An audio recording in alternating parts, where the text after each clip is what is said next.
Welcome everyone back to Forward Operating Base Lake Fork. I'm Greg Hill. I'm your host of your fishing report today. Today is March the 20th, and I'm following up on basically another week long of fishing the spawn. It's been a great week, but it was challenging. But he caught some really nice fish. I'll get into what I was doing, but I'll just still the water report. So the water had cooled off almost 5 to 6 degrees. We had that cold front that passed through, cold rain, cold temperatures, 34 degrees in the morning. The water level is sitting at 401.35, so we're down about 1.65 feet. We're still well up from where we were last year, and it's causing a big change on kind of where the fish are spawning for me. Some of the same places I went to this year to look. I mean, the fish are kind of in those vicinities, but they're not the same places because the water is 5 feet deeper here, basically. What I've been doing for the past week is exactly what I said I would be doing at the last report.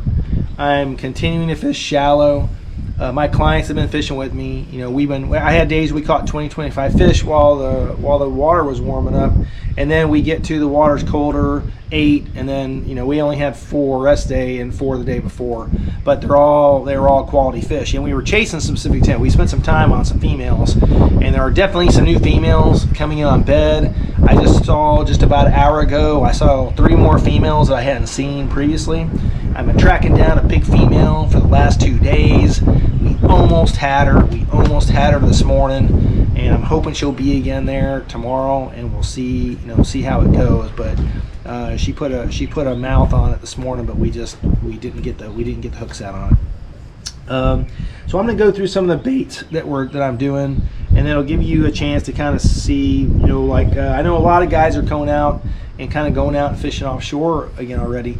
Maybe for those pre-stage females and some post-spawn females. I told you, we caught a female last week. It was the first post-spawn female that I've caught. She'd obviously spawned out. But our biggest fish the other day was 8.4, I think. So almost 8.5 pounds, 8.44, I think. And she was on bed. We didn't catch her right in the bed. We caught her in that grass. It's just off of it. She was getting a little protective, but hanging out in the grass nearby. We caught the male and caught the female off this place, so it's definitely still happening besides the cold weather. And these are days when I know. I mean, when we got up in the morning to come fishing I didn't leave until 9 o'clock, so we get fish later on in the day when the sun would warm everything up.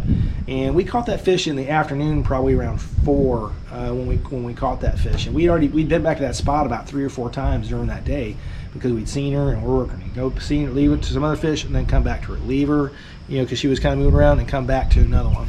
But we finally got her. So this cold weather has not pushed all the fish off bed. Are there fewer fish than I think there were, like a week ago? Yeah. But look, we're going to have another warming trend come in now. So hopefully it's going to go right back to where it was. But I spent some time fishing offshore and didn't have much luck. Went fishing deeper and just didn't have it. So I just went right back to shallow water, and we started catching fish as soon as we got back in there. So, and we saw fish. We were picking, choosing, a bunch of males on bed, slimmer choices, the females, but still looking for them. And then just at the end of the day, we found 3 females in an area. We probably had 8 fish within, 50 or 60 feet of each other. So, and there was quite a few big females in this little grouped area. So they're still obviously still there. So what am I doing still? Look, you guys are here, and I don't have a sponsor. They don't sponsor me, so I just show it to you. Look, I'm throwing a creature bait, and the color is it's got some purple in it. It's got some blue fleck in it, some red fleck, and it's basically like a dark green on the other side. And I like this bait because it's just very versatile. I can hop this through the grass. I can, like a frog, I can work it like a topwater like a frog if I have a lighter weight on it. I can throw it with a heavier weight and get it down the beds, easier. It looks like a crawfish. It looks like a bluegill. It looks like all these things. It's just a great bait. But again, if you want to know what it is, I'm sorry, but you got to come fishing with me for me to say it. So, and then if we work the bed and I'm really not getting a bite right away with that thing, kind of work at temperament type things, I'm going to do a whole separate video on kind of how I do my technique. And I had some great people who came here just specifically to fish with me for the bed fishing this year, and I think they just had a great time and they learned a lot about the technique to judging the fish, classifying the fish, determining, putting these 3 classifications, like positive, neutral, and negative. And after that, trying to see how they react to it and how you go about kind of these different processes of working your bait and get them to move in or move out, and kind of testing to see what their personality's like. And then of course if they're locked, it makes it easier. But just because they're not locked when they start off doesn't mean you can't get them to lock on while you do a couple techniques. So, but I'm gonna do a whole separate video for that because I don't want to do it during the fishing report. But look, I'm throwing red lizards again, still into the beds. I'm throwing in the grass around the bed areas. I tend to throw the shorter ones and not the big lizards because there's just a lot of males running around. There's a lot of buck males running around. You'll kind of increase your numbers of your catches. It might, I still think that bigger baits kind of catch the bigger female. I mean, I do. And so I would love to go out and just throw a big lizard in there too, just going for the females. But sometimes the catch is just, it's nice to catch a couple bass instead of just fishing for that one female. Now, if somebody wants to go out and just fish for that big female, we just keep going. You pick your fish at, move on, keep going, skip, and pick that fish. Fish at this fish. Spend the time because you don't know that female that we finally caught. We went back to see her 4 times. And we probably spent at least 30 to 45 minutes each time. So, it's quite an investment of time to try to catch a fish like that. But, and then, one of the things I always use, just kind of, I just saw it, and again, I'm not sponsored, but, look, Bang, I use the crawl. If fish is really giving me trouble, I get the secret sauce out, spray it down, put it in there. Once or twice, that fish gets its taste in his mouth. It might taste it and kind of keep it there just for a couple of seconds, just for another second, so I can get that hook set. And we've seen that, and one of my clients laughed about it. He's like, every time we get there, he's like, hey, let's get the Bang out. Like, no, we don't get the Bang every single time. We start off with we have a process we work through before we get to the Bang. So anyway, it's kind of funny. And then I went offshore throwing different stuff and really haven't had any luck. We caught a 4.5 pounder off one of the points, windblown points, and it was just on a small crankbait, a small white crankbait. And then this is not the exact one, but similar to this.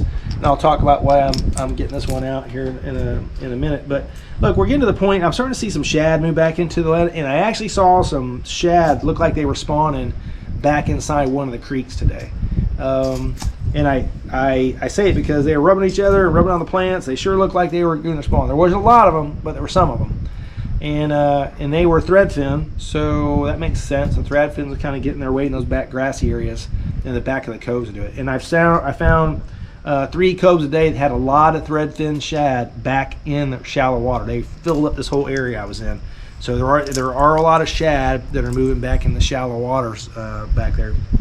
And they weren't as much during the really cold weather, but now the weather started to warm up already, and they seem to have already moved back in there.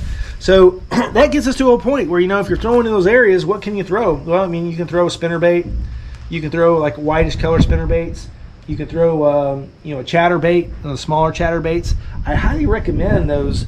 The ones that have the little clear piece on it. It's got a much tighter vibration to it, and I like it. The stealth chatterbait, I like it.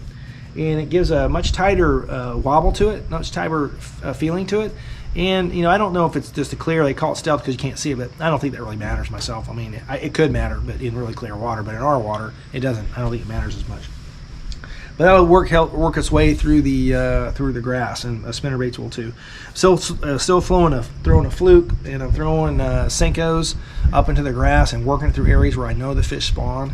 Haven't caught as many of the Senkos because we've pretty much been throwing the creature baits and flipping in the grass for the most part. So I haven't been throwing many of the flukes. I mean, haven't been throwing as many of the Senkos as much because I've been concentrating on the creature bait pitches.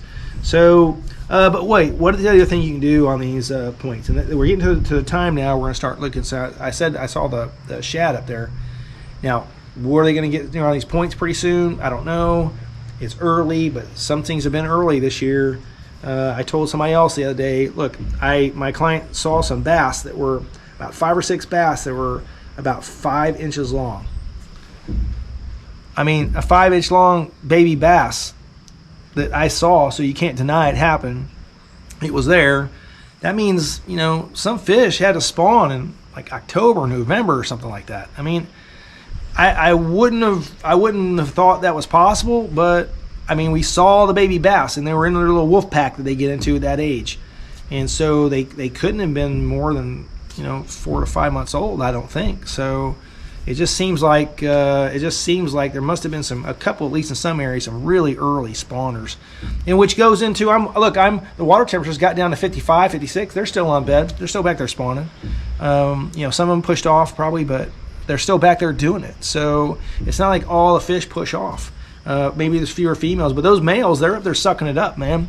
I think once they get their bed started, it's probably hard to kick them off those beds. They put all the effort to making the bed. They're going to stick there, going to hold out. It's probably that maybe the females push off more, but the males, their job is to suck it up. They're all probably full of hormones. Their appetite's being suppressed. They're not eating. They're just biting out of frustration and aggravation and protection on the near stuff in the nest, and they're waiting for that female to show up. So maybe they get up there, cold weather comes in, and they hang in there, and the females may run off. But there's still been a lot of bucks on male. But let's say we start seeing those shad coming in there. Look, it's time to start getting on those points and start throwing. Zero spooks. This is the biggest one, but I throw a bigger one also than this. Look, I love the top water Zero spooks, and the big. And again, I'm not sponsored by these guys, but the KBD, these are 8.0s. Now the 8.0, it dives deeper, so it can't get you got to work at that more in the little more offshore area. You can't really do it up there in 2 to 3 feet of water. So you've got to have like a wake bait. So this is very similar. You can see this, just a wake bait. So if you basically look on the internet and look for some wake baits, you'll see different ones. You got one like this. You got the jointed ones. And you can basically just throw them up there. These are only going to dive like at maybe 2 feet. So you can take those and work those over the bed, now the beds or the points, and kind of really cover it, hopefully without getting cut. Now I will tell you, there is a lot of this weedy stuff that's growing up on our points, and it's going to create a lot of difficulty for, I think, the shad spawn.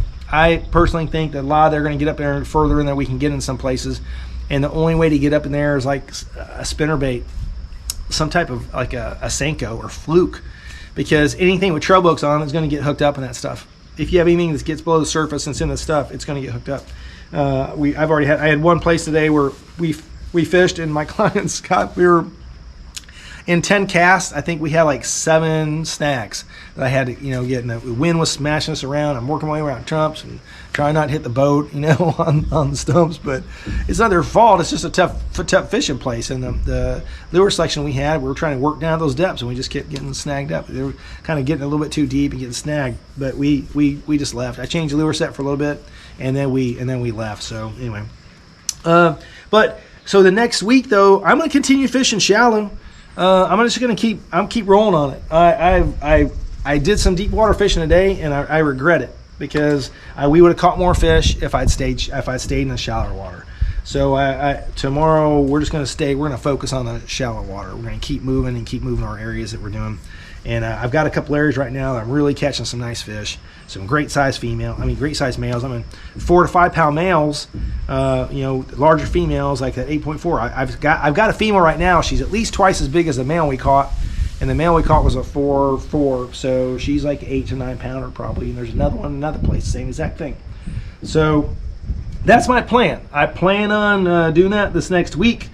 I know some guys are probably going to go out and throw on these points. The wind's supposed to go up. The post spawn places, you can do it. And one of the things you got to just think of for the wind. So I will say this: it's been challenging in some places to find the place you can fish, bed fish, with the winds we've had. But look, if you do your map study and you go out there and look at it, you can find the backs of these pockets that the wind is being blocked by the natural terrain. and you can still get back there and find these. Just like I said, I just left a place today that I hadn't been. We went there because of the winds, and like I said, I don't know, 8 to 10 bass, 3 big females, all within 50 feet, 60 feet of each other. So I mean, by the time we put the power poles down and looked, I was like, hey, there's one there. Hey, there's a big female. Like, oh, hey, there's another one over there. Oh, holy cow, there's a big female over there too. And then we saw another one. So I'm definitely going to be headed back over there tomorrow, and we'll hopefully be able to catch one of those females. So look, I have a couple dates available in April.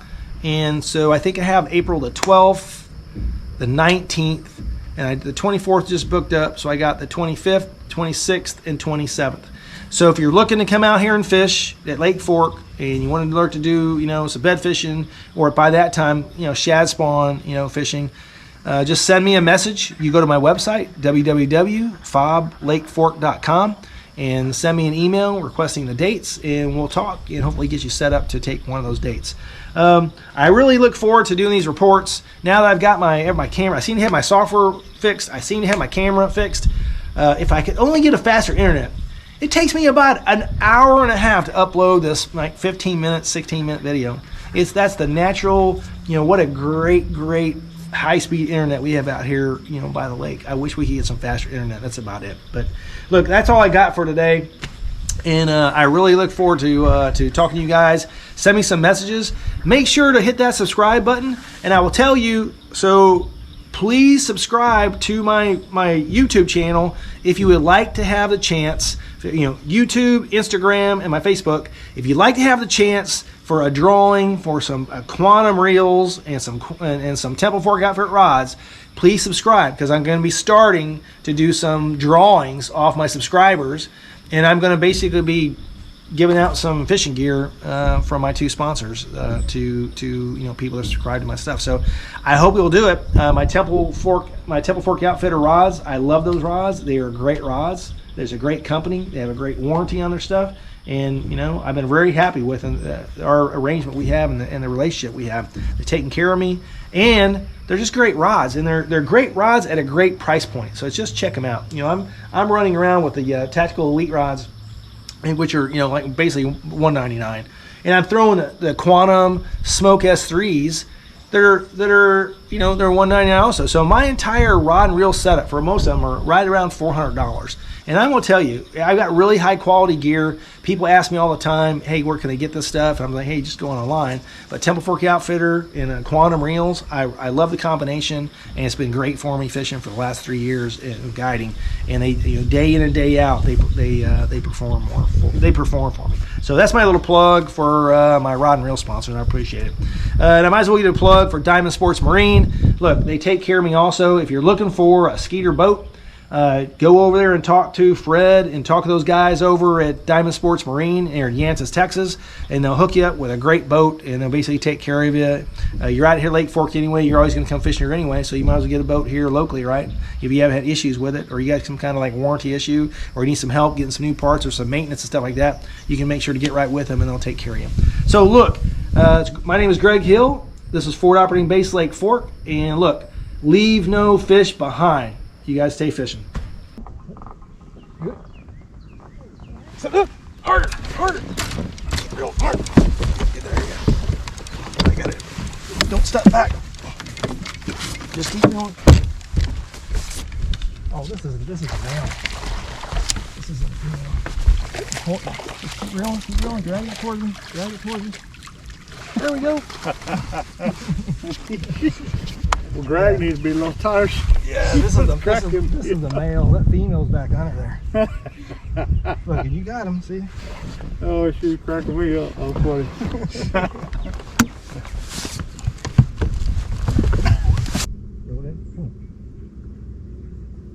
Step it up. There you go. Got him. That's the male. There you go. Keep going.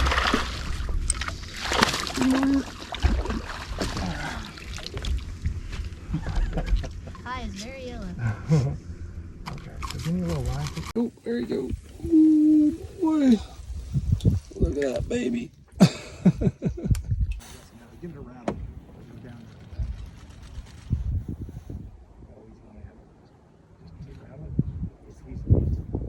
He's got it. There you go. There you go. We're gonna get to that here real quick.